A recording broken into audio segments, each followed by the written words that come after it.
Helldivers. Despite our previous warning in a past video, it appears many of Super Earth's core are still using mods that add new illegal elements to the universe. From first-person perspective to iconic armor from some of the most legendary franchises currently being used. We know, we are just as shocked as you are. Nevertheless, their actions have forced us to release another video warning you of 10 more mods banned by Super Earth. So let's get into it. First up on our list is one of growing popularity, the first-person perspective mod. This mod offers a huge shift in how you experience the battlefield while fighting against the clankers, bugs, and squids. As we all know, the democratic way to fight uses a third-person view. This mod switches things up. Some Helldivers state that this brings a more immersive and personal feel to the combat. We cannot deny it is especially useful for those who prefer the traditional FPS-style gameplay similar to the extremely popular franchise of Old Earth, Call of Duty.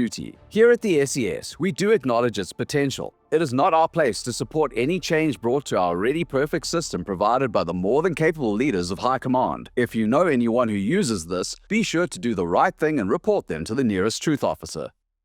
In our previous video, we covered some illegal mods being used from the Warhammer 40k universe, and this video will be no different. This mod brings a dose of the notorious Grimdark universe to Helldivers too. The Warhammer 40k Armor mod lets you suit up in iconic Space Marine armor. For those unfamiliar, these suits are a completely enclosed set of combat armor composed of shaped adamantium and plasteel plates, encased in a ceramite ablative layer. Anyone wearing this will feel like a true servant of the Emperor, complete with the heavy, imposing design that fans of the franchise will immediately recognize. This illegal crossover provides not only a visual upgrade to the FS-23 Battlemaster, PH-202 Twig Snapper, FS-05 Marksman, SA-32 Dynamo, and CM-17 Butcher armors, but also a sense of being part of a much larger, but arguably much less democratic universe. Battle the bots, bugs, or squid hordes while embodying the strength of the Emperor's finest genetically enhanced soldiers.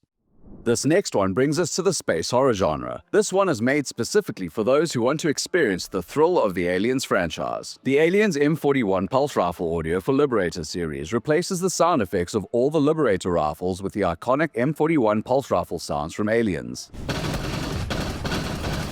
The familiar blam and blast of the M41 and the associated audio effects will instantly make you feel like you're in the middle of a Sigourney Weaver action scene. It's a fantastic way to add some Aliens nostalgia to your battles, but really earns its merits against Terminids, and if you choose the correct planet type similar to LV-426. It can truly feel like you are reliving the events of Aliens, but instead of helping the Weyland-Yutani Corporation, you'll be spreading glorious democracy. But if you are caught using this, you may end up taking a space bath, and remember, in space, no one can hear you scream.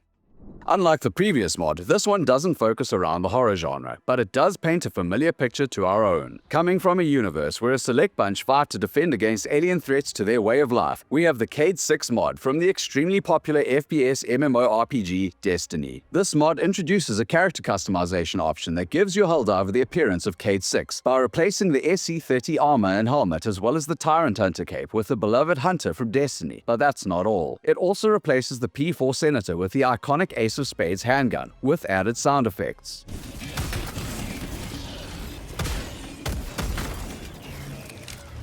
As a nice cherry on top to this mod, the AX-LAS-5 and AX-AR-24 guard dog drones are also replaced with the familiar ghosts from Destiny. With his recognizable blue armor and sharp personality, Cade 6 brings some serious swagger to the battlefield. While it's a great tribute to the character and adds an interesting crossover experience for the fans of Destiny, it remains under the treason list regardless of how close another franchise matches our own. Unlike some of the previous mods, this next one seems to have many more questions than answers. In the world of Helldivers, it's easy to get lost in the chaos of war, but apparently some of our core would like to bring some cute and quirky charm to the battlefield. The Cat Ears 2.0 mod adds a cat ear aesthetic to the BO1 Tactical, SA-25 Steel Trooper, and TR-40 Gold Eagle helmets, allowing you to inject a bit of whimsy into the otherwise serious environment. We cannot lie, here at the SES we do love our democratic felines, but much like the Mizuki female Ninja Frog mod from our previous video, we don't fully understand why this is necessary or even exists for that matter. While it is a playful customization that doesn't alter gameplay and definitely provides some light-hearted flair, it has absolutely no place on the battlefield. We strongly recommend if you see anyone using this odd addition, report them immediately to the nearest Ministry of Truth officer. In our humble opinion, valor, grit, and glory are found on the battlefield, not cute kitties.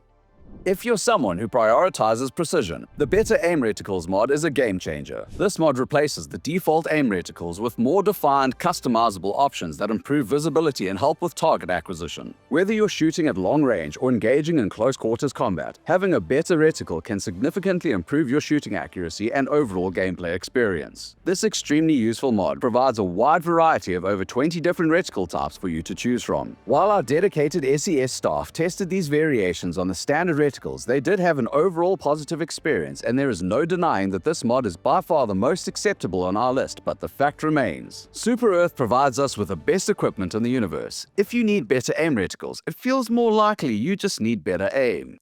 This next mod, aptly named the Orbital Laser Colors mod, allows players to customize the appearance of the orbital laser strike in the game by changing its color. This cosmetic modification adds visual variety to the battlefield, allowing players to personalize their experience even further. By altering the color of the orbital lasers, players can make the strike effect align with their preferred aesthetic or simply add more visual flair to the intense action. This mod provides a wide variety of colors such as red, green, blue, black, and purple, and if we are being honest, falls under the same category as the aforementioned reticle mod by adding a subtle yet fun way to enhance the overall experience without affecting battlefield mechanics. Many of our team on the SES frequently use the potent and powerful orbital laser, and honestly, we feel like this is a nice addition to refresh the potentially stagnant feeling of seeing the usual yellow. That being said, regardless of our opinion, it is still deemed as an act of treason to use, so don't get caught if you choose to use it. Up next on the list hails from, well, nowhere in particular. This one is a custom-made new appearance from the Genesis of Destruction, the AC-8 Autocannon. Christened the AC-10 Vindicator, this mod gives a new aggressive look to the frequently used and favored among many ranks in Super Earth's army, the AC-8. Known for dealing versatile and massive damage to enemy units on the battlefield, this mod also provides a new enhanced custom scope, though be warned, as it will replace all weapon scopes that use the same scope as the AC-8. While this gun already has an extremely visual appearance in our opinion, this new model brings a more streamlined and smooth visual of the weapon. It also changes the ammo backpack paired with the weapon for a fully new and exciting experience onto the front line. Spent ammunition cartridges pop out the back end with an extremely appealing animation while delivering the same punch as before. This mod is venerated, voracious, and versatile, hence the name, the Vindicator. Here at the SES, we do appreciate the community creating unique takes on weapons inside our universe, though the AC-8 is a combat-proven and perfect weapon already. So, if you're planning on using it, keep it to yourself. We all know what happens to those who go against the grain of Super Earth. What mod list would be complete without delving into the iconic world of Star Wars, and this one is no different. Much like our previous video, we have a couple mods hailing from a galaxy far, far away. This particular addition to the Helldiver universe allows our corps to don the same armor as Din Djarin, also known as the Mandalorian. This mod replaces the FS-05 Marksman armor and helmet, as well as replaces Liberty's Herald cape, allowing you to wear the signature armor set and become the bounty hunter you always wanted to be. It's hard to argue with the sleek battle-ready appearance this armor provides, and it's a great way to channel your inner Mando while taking on alien forces. And any good Helldiver knows, you can never take off your helmet, so we do have that in common. And who knows, you might even be able to find your own Grogu while fighting on the planet Dagobah. Sorry, we meant Gakrux. To be fair, they definitely have the same appearance. If becoming a Mandalorian isn't your cup of blue milk, maybe the Y-Wing Bomber mod will satiate your need for rebellion. This mod replaces the Eagle One with the iconic Y-Wing Bomber from Star Wars. For the few people who haven't seen Star Wars, the Y-Wings are known for being ideally suited for anti-shipping, close air support, air interdiction, escort, force protection, and ground attack missions. This vehicle may not be as well known as the X-Wing, but it could be found frequently fighting alongside them throughout the struggles to take down the Empire. This mod provides an enhanced gameplay experience by adding exciting elements and visual effects to the already dynamic combat experience. But, much like other mods that replace the Eagle One, we must warn everyone attempting to use it. You will be reported, and you have been warned. It's hard to imagine not loving exactly what Super Earth has provided us, but apparently there are many who seek to undermine the equipment we all use and love by activating these types of illegal mods. The SES cannot condone any of these actions, but some of the list we can definitely understand. Regardless of our opinions, there is a large community of our core that frequently use and love these additions and enhancements to our universe. If you want to play it safe, wait for the High Command sanctioned crossovers, but if you are impatient and treasonous, you can find all these mods via links in the description. So, avoid these mods to stay safe, stay true, and never betray Super Earth. Do you or somebody you know use mods? If so, what is your favorite mod? What's the most ridiculous mod you've seen? What are your thoughts on mods? Be sure to share your thoughts and opinions in the comments section. And always remember, treasonous or controversial views, such as mods, will be immediately reported to the Ministry of Truth. On behalf of the Ministry of Truth and High Command, this is the SES signing off.